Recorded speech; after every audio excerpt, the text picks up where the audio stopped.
রহমান সাহেবের চিনি না? আমি চিনি না? এই দেশের আলেমরা তার লাগে শুধু কান্দে না, সৌদি আরবের সারা দেশের মুসলমানের লাগে কান্দে।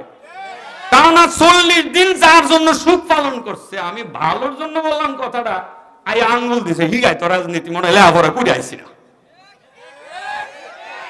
ভালো কথাটা মন্দ ভাবে নিতে আইছে।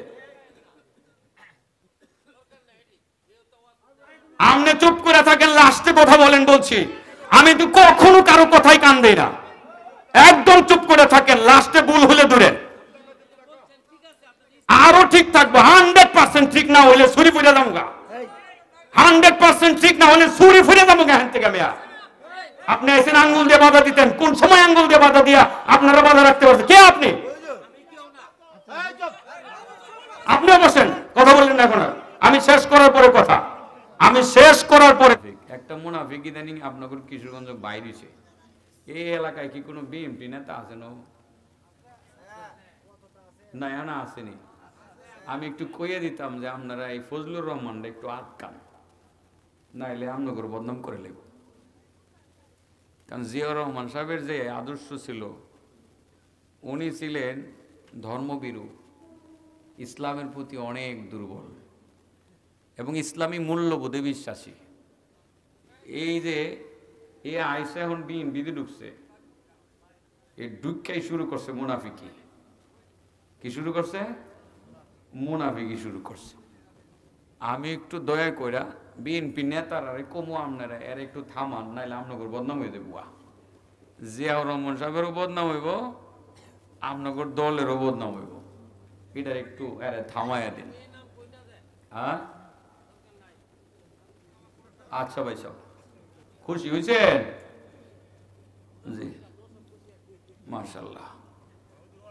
আমার ওয়াজ আজকে হেদিকে একটু যাইবো ভাই সাহেব। যার কাছে সব ঠিক তার নাম মুনাফিক। হ্যাঁ কইছে হের কাছে বলে মন্দিরও ঠিক, হের কাছে বলে গান বাজনাও ঠিক, ওয়াজও বলো ঠিক, মসজিদও বলো ঠিক, এর কাছে বলে যাত্রাও বলে ঠিক। ওই দেশে যাত্রা অন লাগবো, এই দেশে গান বাজনা অন লাগবো, ওয়াজও অন লাগবো, নামাজও অন লাগবো, দেশে পূজাও অন লাগবো। তো যার কাছে সব ঠিক তার নাম মুনাফিক। এই জন্য আমি আলম সাহেবেরও আজকে কুয়েছি, এর লাগাম টাইনা ধরেন। যদি সত্যিকার বিএনপি হয়ে থাকেন, এর লাগাম টাইনা ধরেন। বিএনপির আদর্শ হইল জানেন আপনারা, ইসলামী মূল্যবোধে বিশ্বাসী। এই জন্যই তো আমরা আলেমরা একটু একটু হারারে ভালোবাসি। কিন্তু হ্যান থেকে যেন আইছে রক্তের টান তো যাইতেছে না, এত বলতে পারতেছে না। আসলে ভাইসাল আমি লোকটা একটু খারাপ হই, দৃষ্টান্ত দিতে গিয়া দুই একটা কথা মুনাফিকদের বিরুদ্ধে আয়া পড়বো আর কি। অতএব রাগটা করেন না, এটা তখনও কইছি, এখন তো কোয়ার আমরা সময় আরো, এখন সব লোক আমরা, ঠিক আছে না? জি আলহামদুলিল্লাহ। এটা কোরআনের ওয়াজ দেখেন, মেলেনি খাপের খাপ মিলবো সব কটা কথা। যার কাছে সব ঠিক তার নাম মুসলমানের কাছে ঠিকটা ঠিক এবং অঠিকটা অঠিক, সাদাটা সাদা, কালাটা কালা, সুন্দরটা সুন্দর, বান্দরটা বান্দর, সত্যটা সত্য, মিথ্যাটা মিথ্যা। যার কাছে সব ঠিক তার নাম। বুঝাইতারছি কথাটা? এবার বুঝাইবার লাগে। এবার এটা মুনাফিক বুঝাইতে পারে কোরআনের কথা। যদি একটা লোক বলতে পারেন কোরআনের বাইরে বলছি, চুরি হাত দিয়ে যাবো গা, ওয়াজ শিখায়েন না এখানে। আচ্ছা, আপনাদের ওই দুঃশাসনে হাসিনার আমলের আওয়ামী চক্রান্তের লাল চক্ষু ভয় পাই নাই আমি। আরে এখন তো ইসলামী মূল্যবোধের দেশ প্রতিষ্ঠাতা হইতে যাইতেছে, এখন আমার লাল চক্ষু ভয় পাইতাম কে রে? মুনাফিকের চরিত্র ভাস করে দিব। এবার যেই হোক, বিষয় ক্লিয়ার। কথা কুয়া লারা দিয়ে বেঙ্গুরের ফেলা লারা দিবেন, দেখেন কোরআনের বাইরে যায় কিনা, ব্যাখ্যা দীক্ষা গবেষণা কুইরা আয়া দুলে বলেন মুনাফিক কারে কো? যার কাছে সব ঠিক। হ্যাঁ আল্লাহ কইছে। এবার কেমনে কইছে বুঝাইবার লাগে আমনে করে দৃষ্টান্ত দেওয়া লাগবে। মুসলমানের কাছে আয়া কো তোমরা ঠিক, এবং কাফেরদের কাছে গিয়ে কি তোমরাও ঠিক? গানে গিয়া কো তোমরাও ঠিক, কোরআন তিলাওয়াতের কাছে আইসা তোমরাও ঠিক, যাত্রাত গিয়া যাত্রাও ঠিক। এটার নাম মুনাফিক। এটার নাম কি? বিষয় ক্লিয়ার। মামু বাইক না নাম শুনছেন আপনাদের এলাকায়? মামা বাইক না কোন মামু বাইক না কো, এটা একটু বোঝাই। বাইক না যাইতেছে বাজারে, কি যাইতেছে? লাউ লইয়া যায়। কি লইয়া যায়? লাউ। পরে মামারও কয়, মামা যে আমি একটু বাজারে যাইতেছি। কো বাইক না বাজারে যাবি না তুই, তোর কে হাত পাও নাই? আচ্ছা ঠিক আছে, বাজারও যায়। কো মামা আমি লাউ লইয়া যাই। তুমি লাউ লইয়া যাইতা না, তুমি খালি হাতে যাইবা, লাউ হইছে লাউ বিচে লাইবা, লাউ লইয়া যাওয়াটাও ঠিক। কো মামা লাউটার দাম চাইছি 5 টাকা। কহ লাউটার তো দাম আছে 5 টাকা, এটাও ঠিক। কথা বুঝা সবাই মন্তব্য করবেন, আমার ওয়াজটা শুননা পরে মন্তব্য করবেন। এর আগে কেউ বাধাও দিবেন না, বুদ্ধিও দিবেন না। ওয়াজ শোনার পরে এক লাইন বলইব, এটার লাগে দুইটা বিচার করবেন টাঙ্গায়া। আমি রাজি আছি। ওয়াজ শোনার পরে মন্তব্য, হেরা মনে বুঝছে না, হেরা বিএনপির লোক হইছে না। আমি কিন্তু বিএনপির পক্ষে কথাটা কইতাম আসছিলাম, নিজের গায়ে পড়লে ভালো মারছে। আমি জিয়াউর রহমান সাহেবের চিনি না? আমি চিনি না? এই দেশের আলেমরা তার লাগে শুধু কান্দে না, সৌদি আরবের সারা দেশের মুসলমানের লাগে কান্দে। টানা 40 দিন যার জন্য সুখ পালন করছে। আমি ভালোর জন্য বললাম কথাটা, আই আঙ্গুল দিছে হিগায় তো রাজনীতি মনে হলে আবার কুড়ে আইছি না। ভালো কথাটা মন্দ ভাবে নিতে আইছে। আপনি চুপ করে থাকেন, লাস্টে কথা বলেন বলছি। আমি তো কখনো কারো কথাই কান দেই না, একদম চুপ করে থাকেন। লাস্টে ভুল হলে দূরে আরো ঠিক থাকবো। 100% ঠিক না হলে ছুরি ফুটে যাবো গা। 100% ঠিক না হলে ছুরি ফুটে যাবো গা। হ্যাঁ থেকে মেয়া আপনি এসে আঙ্গুল দিয়ে বাধা দিতেন, কোন সময় আঙ্গুল দিয়ে বাধা দিয়া আপনারা বাধা রাখতে পারছেন? কে আপনি? আপনি বসেন, কথা বললেন না এখন। আমি শেষ করার পরে কথা, আমি শেষ করার পরে কথা। না না, আমি শেষ করার পরে 1 ঘন্টা বলবেন না। না আমি থাকবো এখানে, আমি থাকবো এখানে, আমি থাকবো। আমারে দুইটা বানবেন, আমারে বাইন্দা রাখবেন না। এখন কোনো কথা নাই, আমি শেষ করার পরে কথা। এই লাউলাস মুনাফিক মুনাফিক মুনাফিক কারে করে বমু? বসেন, রাহেন রাহেন। এই আপনারা শুনেন, কথা কইবার আগে নিজের গায়ে লয়ে গেলে এটা কি মনে হইলো ভাই সাহেব?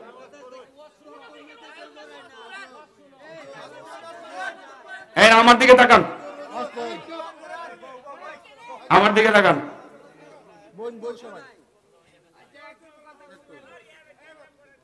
আপনি আমাদের মেহমান, এখানে ছেলেপেলেরা আছে তো, বিনীতভাবে অনুরোধ, বিএনপি আওয়ামী লীগ জামাত নয়, আপনি কোরআনের থেকে তাফসীর আপনি শুনবেন শেষ পর্যন্ত, কেবরে দোষারোপ করব না। শুনতে হবে তো, শুনতে হবে তো। আপনাকে শোনার পরে আপনার মন্তব্য, এর আগে মন্তব্য করেন না প্লিজ। রাহেন, আমি বলতেছি, আমি বলতেছি, ভালো করে বলতেছি। শোনার পরে মন্তব্য করবেন, আল্লাহর হস্তে শোনার পরে মন্তব্য করেন। শোনার আগে কেউ মাইক গায়ে মাইকা নিবেন না। আবারও হাতে দূরে কই, আমি এখান থেকে যাওই না, আমি বিদেশি মানুষ না, আমি দেশি মানুষ, এ দেশের মানুষ। এই লাউয়ের গল্পটা শুনেন। বাইক নাই, কয় মামু লাউলিয়ে যাইতেছি। লাউলিয়ে যাবে, এটাও ঠিক। লাউলিয়ে যাবে, এটাও ঠিক। মামু লাউয়ের দাম কইছি আমি 5 টাকা। কয় এটাও ঠিক, লাউয়ের দাম আছে না? মামু একজন পুলিশে আইছে, এটার দাম কয় কম, আমি দিলাম না। তুই তোর লাউ তুই দিবে না, এটাও ঠিক। তোর লাউ তুই দিবে না, এটাই ঠিক। মামু পুলিশে তো আমার মারলো থাপ্পড়। দিত না বাড়া, তুই পুলিশে লাউ দিছস না, এটাও ঠিক। কথা বুঝছেন? মামা পরে আমি উল্টা মারছি আরেক থাপ্পড়। তুই লাপ্পড় দিতে না বাড়া, তোর হাতে শক্তি নাই, এটাও ঠিক। মামা পুলিশে যে দূরে লেগে গেছে থানায়, কবাটা থানায় নিত না ওটা তোরে, তুই পুলিশের গালে থাপ্পড় দিলি গেলি, কত বড় সাহস, এটাও ঠিক। মামু কয়ের পরে কি হয়েছে, কয়ের পরে কি হয়েছে? কয়ের পরে তো আমি সুইট আই পড়ছি। কবাটা আইতি না দেখতে না বাইকনাটা কার, শুরু থেকে যা বলছে সব ঠিক, শুরু থেকে যা বলছে সব ঠিক। থাপ্পড় দিছে এটাও ঠিক, থাপ্পড় খাইছে এটাও ঠিক, জেলে গেছে এটাও ঠিক, ছুট্টাইছে এটাও ঠিক। যার কাছে সব ঠিক হ্যাঁ নাম। এটা কেন বলছি? কোরআনের আয়াতের তাফসির করতেছি। মসজিদে গেলেও ঠিক, কিছু লোক আছে মন্দিরে গেলেও ঠিক, মাজারে গেলেও ঠিক, ওয়াজে আইলেও ঠিক, গানে গেলেও ঠিক, যাত্রায় গেলেও ঠিক। যার কাছে সব ঠিক তারই নাম মুনাফিক। এটাই আমার ভাই সাহেব কইছিল, এটাই কইতাম চাইছিলাম যে এই দেশে ওয়াজ মাহফিল হইব, এই দেশে যাত্রা হইব, গান হইব। এই দেশ থেকে যাত্রা উঠতে গেছে, ওয়াজ হইতেছে, এটা আমার ভাইয়ের তো খারাপ লাগে গেলে। উনারে একটু দয়া করে বুঝায় কোন উনি থামক, নাইলে দলের বদনাম হইব। এটা কইতাম চাইছিলাম দলের ভালোর জন্য, এটারে নিচে অন্যদিকে। আমি আলম সাহেবের কইছি আজকে যে এটা একটু থামান, দলের বদনাম হইব। আমরা তো এই দলটারে ভালোবাসি। কথাটা বুঝাইতে পারছিলাম? এটার নাম ওই মুনাফিকি। মুনাফিক কাকে বলে? যার কাছে সব ঠিক। কিন্তু মুসলিম কাকে বলে? যার কাছে সত্যটা ঠিক, মিথ্যাটা, সাদাটা সাদা, কালাটা নেইটা নেই, অন্যায়টা অন্যায়। বিষয়টা বুঝাইতে পারছি কথাটা? এই মুহাম্মদুর রাসূলুল্লাহ সাল্লাল্লাহু আলাইহি সাল্লামের উপর যে নিয়মিত দুরূদ পড়ব, আল্লাহ মুনাফিকের দফতর থেকে তার নামটা কাইট্টা কপালে একটা লাইন লিখা দিয়ে দিব। কপালে কয়টা লাইন লেখা থাকবো? হ্যাঁ, 3 লাইন। 1 নম্বর বারাআতুম মিনান নিফাক, মুনাফিকের দফতর থেকে বসেন। কি বুঝছেন না কথা? এবার তো আসেন, বসে পড়েন, আরাম করে বসেন। সব কোরআন হাদিসের কথা হইতে আছে, একটার বাইরে হইতেছেন। সবাই আসেন, এদিকে আসেন।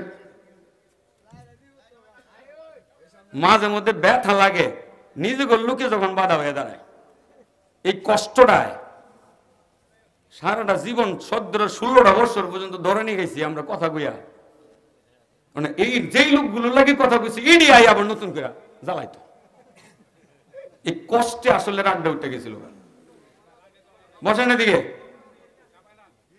সবাই দিকে আসেন, বসেন এদিকে।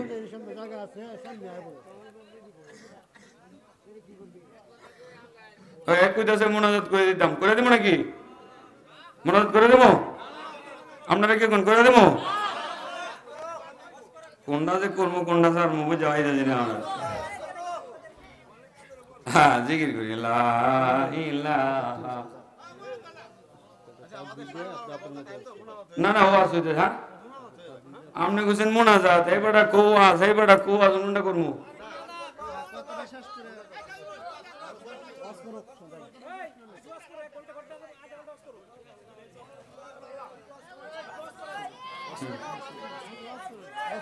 জিকির করি লা ইলাহা, লা ইলাহা, লা ইলাহা। জিকির করেন লা ইলাহা ইল্লাল্লাহ, লা ইলাহা ইল্লাল্লাহ, লা ইলাহা ইল্লাল্লাহ। জোরে কথা কই, গলায় ভেঙে লেছি। চা খাওয়াই না ভাই সব দেই, ওয়াজ নি করতারি। লা ইলাহা ইল্লাল্লাহ, লা ইলাহা ইল্লাল্লাহ, লা ইলাহা ইল্লাল্লাহ, লা ইলাহা ইল্লাল্লাহ, লা ইলাহা ইল্লাল্লাহ, লা ইলাহা ইল্লাল্লাহ, লা ইলাহা ইল্লাল্লাহ, মুহাম্মাদুর রাসূলুল্লাহ সাল্লাল্লাহু আলাইহি ওয়াসাল্লাম। এবার হাদিসটা আবার নতুন করে শুনেন। আল্লাহ রাসূল সাল্লাল্লাহু আলাইহি সাল্লাম বলেন, যে ব্যক্তি আমি নবীর উপরে 100 বার দুরূদ পড়বে, আল্লাহ রাব্বুল আলামিন কাতাবাল্লাহু বাইনা আইনাইহি, আল্লাহ তার দুই চোখের মাঝে কপালে লেখা দিবেন কয়টা লাইন? বারাতুম মিনান নিফাক। এক নাম্বার হলো মুনাফিকের দফতর থেকে নামটা কেটে দেওয়া হয়েছে। এটা ফেরেশতাদেরকে আল্লাহ রাব্বুল আলামিন জানায় দিবেন যে আমার এই বান্দার সাথে আর মুনাফিকি নাই, সে নেফাক মুক্ত, সে শুধুমাত্র আমার জন্যই আছে, তার মধ্যে আর কোনো অন্যায় নাই, তার ভিতরে শুধু নেই আর নেই আর নেই, সে আর অন্যায় করতেছে না, সে মুনাফিক না। এই সার্টিফিকেটটা আপনারে কে দিবে? আল্লাহ দিবে। আর মুনাফিকি বুঝছেন তো? মুনাফিকি হলো যার কাছে সব ঠিক তার নাম মুনাফিক। আর মুসলমানের কাছে ঠিকটা ওই ঠিক, ও ঠিকটা ও ঠিক, হালালটা হালাল, হারামটা হারাম, সাদাটা সাদা, কালাটা কালা, নেইটা নেই, অন্যায়টা অন্যায়। এটা মনে হয় ক্লিয়ার হয়েছেন আপনারা? ক্লিয়ার হয়েছেন না? এটাই বোঝাইলাম। দুই নাম্বার হলো তার কপালে লেখা থাকবে বারাআতুম মিনান নার, বারাআতুম মিনান নার। আল্লাহ লেখা দিবেন, এই ফেরেশতারা আমার এই বান্দা আমার নবীর উপরে 100 বার দৈনিক দুরূদ পড়ে। কতবার? 100 বার। আমার এই বান্দা জাহান্নাম থেকে মুক্ত, তারে জাহান্নামে দেওয়া যাবে না, তাকে জাহান্নামে দেওয়া যাবে না। কয়টা লাইন হইছে? তাহলে দুরূদ পড়লে লাভ আছে? হ্যাঁ, লাভ আছে। তাহলে এত লাভ থাকার পরেও মানুষ কেন দুরূদ পড়ে না? বাবা বাবা লম্বা দুরূদটা আপনি পড়তেই পারলেন না, আপনি ছোট্ট করে কি বলতে পারেন না সাল্লাল্লাহু আলাইহি ওয়াসাল্লাম? বলতে পারেন না? পড়বেন, পড়েন, কয়েক 2-3 বার পড়েন সাল্লাল্লাহু আলাইহি ওয়াসাল্লাম, পড়েন।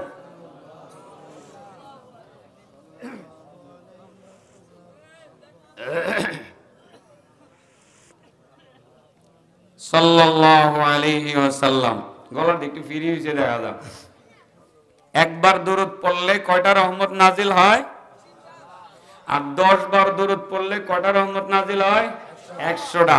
আর 100 বার দুরূদ পড়লে কপালে আল্লাহ রাব্বুল আলামিন কয়টা লাইন লেখা দেয়? 3টা লাইন লেখা দেয়। 1 নম্বর মুনাফিক থেকে মুক্ত, 2 নম্বর জাহান্নাম থেকে মুক্ত। তাহলে আমরা জাহান্নাম থেকেও যদি মুক্তি চাই, শুধু নামাজ পড়লেন আপনি, আমার নবীর উপরে দুরূদটা পড়লেন না, আমার নবীর নাম শুনলেন, মন এসেই না দুরূদ পড়ার জন্য। আল্লাহ রাসূল বলেন তুমি যেতে চাইছিলা জান্নাতে, কিন্তু তুমি কইতাও পারতা না কোন দিকে চলে যাইবা তুমি জাহান্নামে। আল্লাহ রাসূল বলেন মান নাসিয়াস সালাতা আলাইয়া খাতিয়া তারিকাল জান্নাহ, যে ব্যক্তি আমি নবীর উপরে দুরূদ পড়তে ভুল করে, সে মূলত জান্নাতের পথ ভুল করে ফেলে। ইনশাআল্লাহ দুরূদ পড়ব তো? লাইন করে বলছিলাম 3টা। 3 নম্বর লাইনটা দেনছে দেখি, আল্লাহ ঠিকানাটাও লিখে দিব, ফেরেশতারা বুঝবো তারে কোন জায়গায় লইয়া যাওয়ার লাগবো। জান্নাতের ভিতরে তো অনেক সুন্দর সুন্দর জায়গা আছে, কোন জায়গাটার মধ্যে তারে নিয়ে যাওয়ার লাগবো এবং হাসরের ময়দানে কোন জায়গায় তারে লইয়া যাওয়ার লাগবো, এটাও 3 নম্বর লাইনের মধ্যে লেখা থাকবো। ও আসকানাহুল্লাহু তাবারাকা ওয়া তাআলা ইয়াউমাল কিয়ামা মা'আশ শুহাদা, মহান আল্লাহ তাআলা কিয়ামতের ময়দানে তাকে শহীদদের সাথে থাকার জন্য ফেরেশতাদেরকে বলে দিবেন যে শহীদদের কাছে আমারে বান্দাটারে রাখবা। সুবহানাল্লাহ বলেন। কোথায় রাখবা? তাহলে ঠিকানা কোন জায়গায়? শহীদদের সাথে। কোন জায়গায়? এবার মাসালাটা আবার জিগাই। আমার ইচ্ছা ছিল সবিস্তারে কথা বলার, সবিস্তারে আর বলবো না, আসলে পরিবেশটা গান্ডা হয়ে গেছে। আপনাদের যদিও ভালো লাগতেছে, আমার ভাইয়েরা মনে কষ্ট পাইছে, আমি জানি না কেন কষ্ট পাইছে, আমি ভাবছিলাম খুশি হইব, এখন উল্টা হয়ে গেছে কেন। তো আর এরারে কষ্ট দিয়া দীর্ঘ টাইম আমার ওয়াজ করার কোনো দরকার নাই, ঠিক আছে না ভাই সাহেব? আমি গুজগাছ করে লাই বলে ফেলি হাদিসটারে আবারও। আপনি যদি 100 বার দুরূদ পড়েন, কপালে কয় লাইন লেখা থাকবো?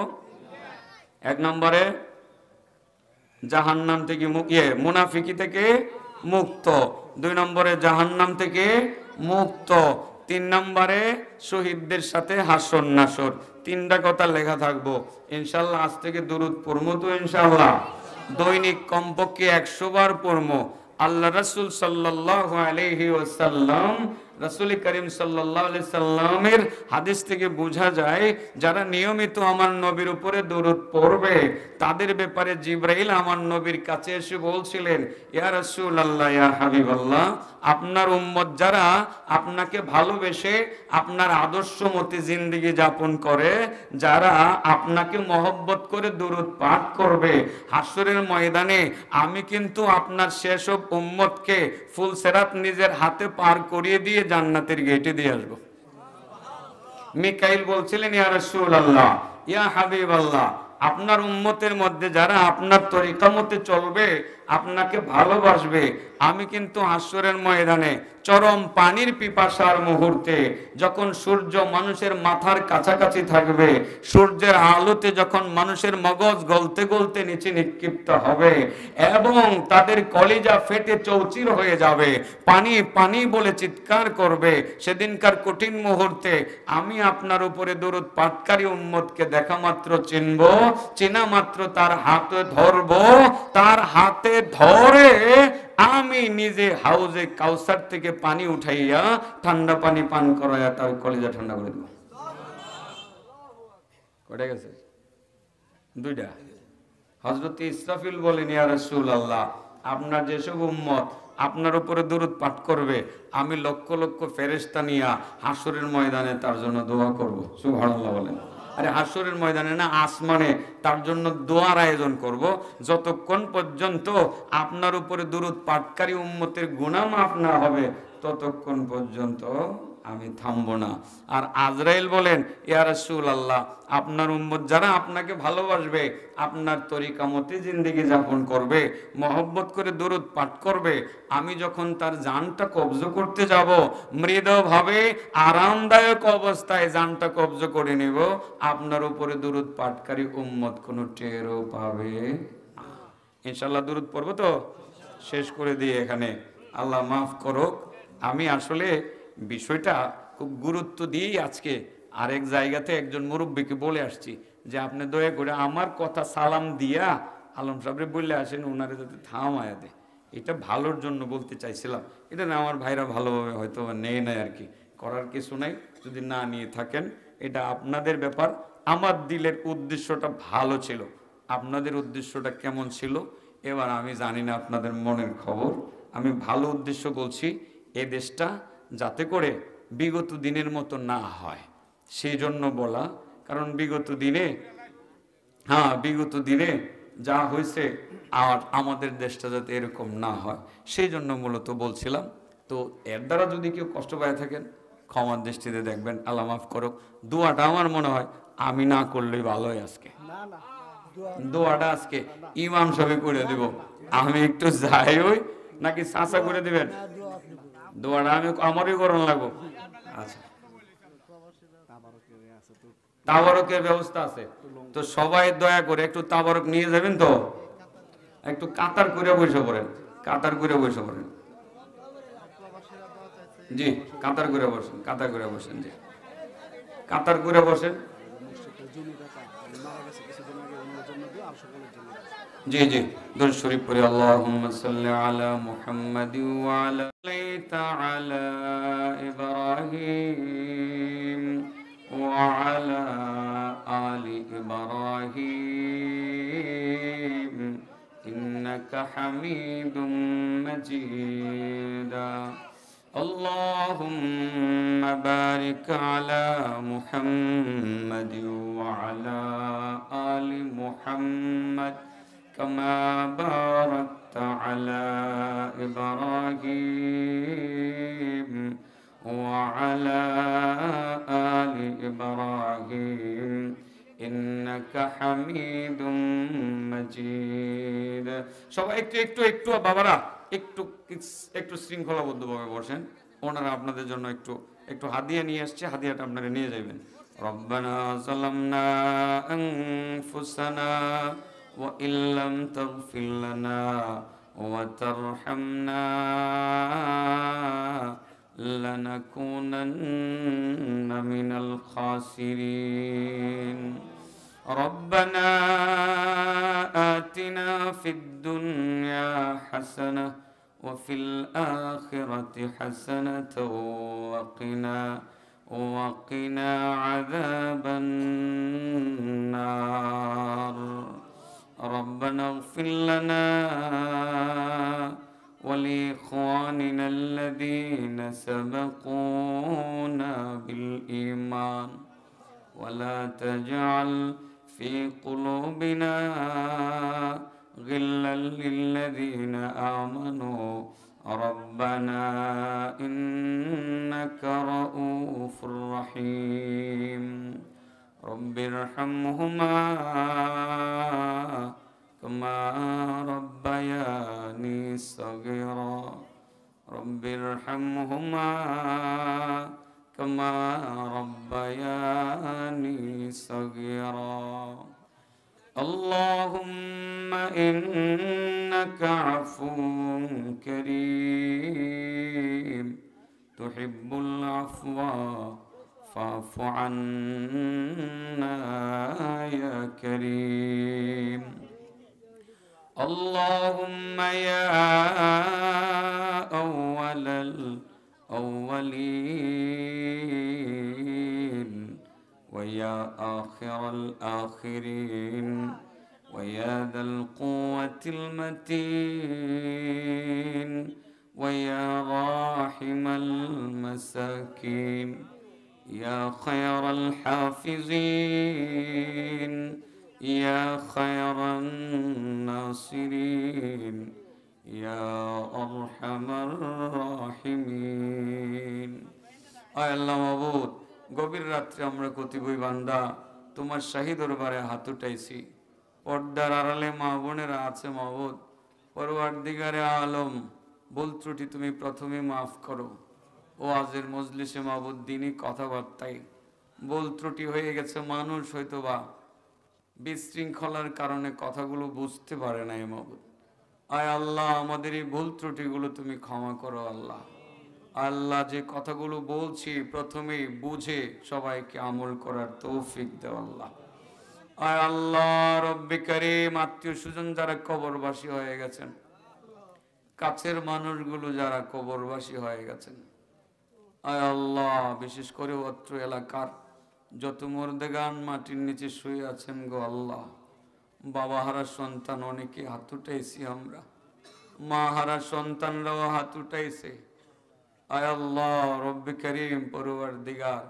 মা বাবা সহ সকল মুর্দেগানের কবরকে জান্নাতের বাগান বানায় দিও আয় আল্লাহ রব্বুল আলামিন পরওয়ারদিগারে আলম মসজিদের মুতাওয়াল্লি সাহেব এবং ওনার পরিবারের আরো যেসব মানুষ অন্ধকার কবরে শুয়ে আছেন আল্লাহ সবাইকে তুমি মাফ করে দিও তাদের কবরকে জান্নাতের বাগান বানায় দিও আয় আল্লাহ রব্বে কারীম পরওয়ারদিগারে আলম আমরা যারা বেঁচে আছি আমাদেরকে হায়াতে তয়্যিবা ঈমানে জিন্দেগি দান করো প্রবাসে যারা আছে প্রবাসী বন্ধুরা সাহায্য সহযোগিতা করেছেন নানান ভাবে আমার ভাইদের সাহায্য সহযোগিতা তুমি কবুল করো মঞ্জুর করো এলাকার যেসব ভাই বন্ধুরা আজকের এই মাহফিলকে সাহায্য সহযোগিতা করে সার্থক করার চেষ্টা করেছেন আল্লাহ সেসব ভাই বন্ধুদেরকে দ্বীনের জন্য কবুল করো আজকের এই মাহফিলকে কবুল করো মাহফিলকে কেন্দ্র করে এলাকাতে হেদায়েতের হাওয়া তুমি আম করে দাও আল্লাহ ঘরে ঘরে তুমি নামাজি বানিয়ে দাও মা বোনদেরকে পর্দানশীল বানিয়ে দাও তোমার নবীর প্রেমিক বানিয়ে দাও বেশি বেশি দুরূদ পড়ার তৌফিক দিয়ে দাও বিশেষ করে অন্তত পক্ষে দৈনিক 100 বার তোমার প্রিয় নবীর উপরে সালাতু সালাম পৌঁছানোর তৌফিক আমাদেরকে দিয়ে দাও আল্লাহ আল্লাহ রব্বে কারীম পরওয়ারদিগার তোমার নবীর সুন্নত মতে জিন্দেগি যাপন করার তৌফিক দাও আল্লাহ রব্বে কারীম আজকের এই আয়োজনকে যারা সার্থক করার চেষ্টা করেছেন যারা আয়োজন করেছেন তাদেরকে দ্বীনের দায়ী হিসাবে কবুল করো রব্বে কারীম আমাদের প্রত্যেকের দিলের নেক উদ্দেশ্য পূরণ করো মা বোনেরা পর্দার আড়ালে বসে বসে হাত উঁচু করে মাবুদ তোমার দরবারে ফরিয়াদ করতেছে আল্লাহ কার মনে কি আছে মাহবুদ আমি তো জানি না, তোমার বান্দা বান্দিদের মনের আশা কি তুমি ভালো করে জানো। আয় আল্লাহ, তোমার বান্দা বান্দিরা যেই যেই উদ্দেশ্য তারা পোষণ করেছে, আল্লাহ নেক আশাগুলো তুমি পূরণ করে দিও। তোমার প্রিয় নবী রাসূল করিম সাল্লাল্লাহু আলাইহি ওয়াসাল্লামের তুফাইলে আমাদের মুনাজাত কবুল করো। রব্বানা তাকাব্বাল মিন্না ইন্নাকা আনতাস সামিউল আলিম ওয়া তুব আলাইনা ইয়া মাওলানা ইন্নাকা আনতাত তাওয়াবুর রহিম। সুবহানা রাব্বিকা রব্বিল ইজ্জাতি আম্মা ইয়াসিফুন ওয়া সালামুন আলাল মুরসালিন ওয়ালহামদুলিল্লাহি রাব্বিল আলামিন। আসসালামু আলাইকুম ওয়া রাহমাতুল্লাহ।